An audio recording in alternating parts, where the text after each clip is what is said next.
Hey everyone, my name is Wedge, and today we're going to talk about the rest of the multicolored cards, artifacts, and lands from Theros released this past weekend. Also keep in mind, for any card individually spoiled, check out our spoiler series in the description below.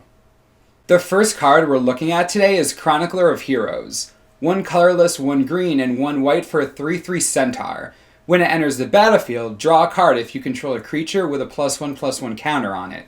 This card is pretty good. There are a lot of aggressive white-red-green strategies going around right now, and getting +1/+1 counters isn't as hard as it used to be. Drawing a card in any color combination that doesn't involve blue or black is always really nice. In addition, it comes on a 3/3 body. This card is great for limited, but there are better for standard, so this is one of those cards that just doesn't make the cut. I'd like to introduce this card by saying that it's probably in my top 5 for favorite cards spoiled. Horizon Chimera is a 2 colorless, 1 green, and 1 blue 3/2 flash flying trampler.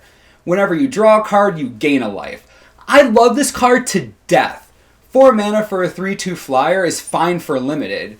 While it's generally not that great for standard, he also comes with trample and flash. In addition, he's going to get you a life per turn minimum. Flash is so good on creatures, I can't ignore it. The reason he's in my top 5 is because of limited play. Flash and flying are great together, and the life gain you get is so good over the long term as long as he survives. I can't be the only one who really likes this guy. Farika's Mender is 3 colorless, 1 black, and 1 green for a 4/3 Gorgon. When she enters the battlefield, you may return target creature or enchantment card from your graveyard to your hand. I like the choice between creature and enchantment for the Gravedigger ability. What I don't like is that she's 5 mana on a 4/3 body and doesn't have Death Touch. However, we have been spoiled with creatures in recent blocks, so after stepping back and thinking about it, I can get behind a 4/3 for 5 with a good reclaim ability. Even at 4 power, she will take a lot down with her. Sentry of the Underworld is 3 colorless, 1 white, and 1 black for a 3/3 flying vigilance griffin skeleton. You can pay 1 white, 1 black, and 3 life to regenerate him. This will see limited play for sure. 5 mana for a 3/3 flyer with vigilance is more than capable of affecting the board state significantly. If you really need him to stick around, you could use the regenerate ability. It looks fairly costly, but it's probably less damage than you would have taken by not blocking. And in limited, flyers are always valued pretty highly. Shipwreck Singer is 1 blue and 1 black for a 1/2 flyer. You can pay 1 colorless and a blue to make target creature an opponent controls attack this turn if able. You can also pay 1 colorless, 1 black, and tap it to give attacking creatures -1/-1 until end of turn. 1/2 flyer for 2, it's okay. First ability, kinda mediocre. The second ability is fantastic. This is great for the cost. While it does tap the Singer, 2 mana to hit everything for 1 can really come through in the long run. You save so many points of damage. In addition, you force your opponents to rethink their combat step as they have to take into account the fact that all of their creatures were hit by an engineered plague simultaneously. This card is pretty decent for limited, but like most cards tend to be, not really standard worthy. On to artifacts, we have Anvilwrought Raptor, 4 mana for a 2/1 flying first striker. I'm sorry, but ever since Voiceless Spirit was a thing, I'll probably never be okay with this again. It duels well in the air, so that's okay for limited, but once you get to mid-game, 2 damage isn't going to hold up against the bigger creatures, and 4 mana is a lot to spend to get this out, not to mention he dies to a ton of removal. Bronze Sable is a 2 mana 2/1. Don't play him unless you run out of bears? Burnished Heart is 3 mana for a 2/2. You can spend 3 mana and sack him to search your library for up to 2 basic land cards, put them onto the battlefield tapped, then shuffle your library.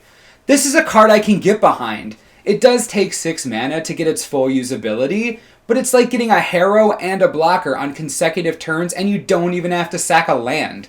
Obviously this won't see standard play, but it helps mana fixing in limited, gives a body to work with if you need to chump block, and helps thin the mana out of your deck. Really not that bad. Colossus of Akros is 8 mana for a 10/10 indestructible defender. For 10 mana, you can make him a 20/20, and as long as he's monstrous, he has trample and can attack as though he didn't have defender. Wow. Superiority complex, anyone? This guy is unnecessarily gigantic. 8 mana for a 10/10 is hilarious enough, but doubling its power and toughness for an additional 10 mana? Someone is going to build a ramp deck around this guy unlimited. I know they will. I have friends that will do this, and they will find a way to win. If you are against someone who isn't doing anything but playing Burnished Hearts all game, kill them or run. Those seem like the two best options. Flamecast Wheel is a 1 mana artifact. You can pay 5, tap it, and sacrifice it to deal 3 damage to target creature. I'm not really even sure what to say about this. 5 mana is a lot, and 3 damage is a decent amount, but not usually at 5 mana. I guess my problem is I have no idea what deck I would play this in where I could justify running it over basically any other card. Maybe it's removal in a pinch, but if you have any say in the matter, there are better options. Fleetfeather Sandals is a 2 mana cost equipment. The equip cost is 2 and equip creature has flying and haste. This is alright for limited. Flying is the only relevant ability on this, and even then, most of Theros is pretty mana hungry, so I don't see a lot of use for this. Guardians of Miletus is 3 mana for a 0/6 defender. It's a wall. 3 mana for a 0/6 wall is okay, but again, it dies to pretty much all of the removal. It's okay if you're trying to board stall, as 6 toughness can be difficult to get past. Opaline Unicorn is 3 mana for a 1/2 that you can tap to add 1 mana of any color to your mana pool. The ability is cool, but the cost is a little high. If you're running a multicolor limited deck and you need the fixing, this isn't a terrible option. You would just really need to justify its presence somehow. Prowlers Helm is a 2 mana cost equipment with an equip cost of 2. Equipped creature can't be blocked except by walls. This is a little better than the Sandals we looked at before at the same cost. This will make a creature unblockable most of the time, so you can usually count on that. This can be decent if you have a deck filled with either large creatures or creatures with Saboteur triggered abilities that have to do with dealing combat damage to your opponent.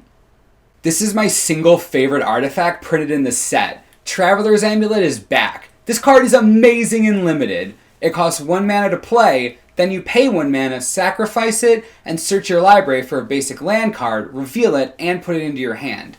I absolutely love this card. It is great for mana fixing. People never take it early enough, especially when they are trying to force 3-color decks with iffy mana bases. Theros doesn't do many favors in the mana fixing department, so Traveler's End. The only other land that was released was Unknown Shores, a functional reprint of Shimmering Grotto. It taps for 1 colorless mana. You can also pay 1 and tap it to add 1 mana of any color to your mana pool. This is fine for mana fixing. Essentially, you're just exchanging colors with this card. It's fine in a limited deck that is worried about getting all of their colors. Much like the Amulet, but less effective. That's it for the rest of the cards in Theros. I'm really excited about the pre-release. I hope you guys are as well. What paths are you all going to take? If you watched our other spoiler videos, you know exactly what I'm choosing. If you want to join us at the pre-release, check out our pre-release info video that came out yesterday. We hope to see you guys at Champion Card Collector in Poughkeepsie, New York tonight. As always, subscribe below for the latest and most reliable Magic the Gathering information you could ever need. This is the Manosaurus. I'm Wedge. Thanks for watching, and we'll see you next time.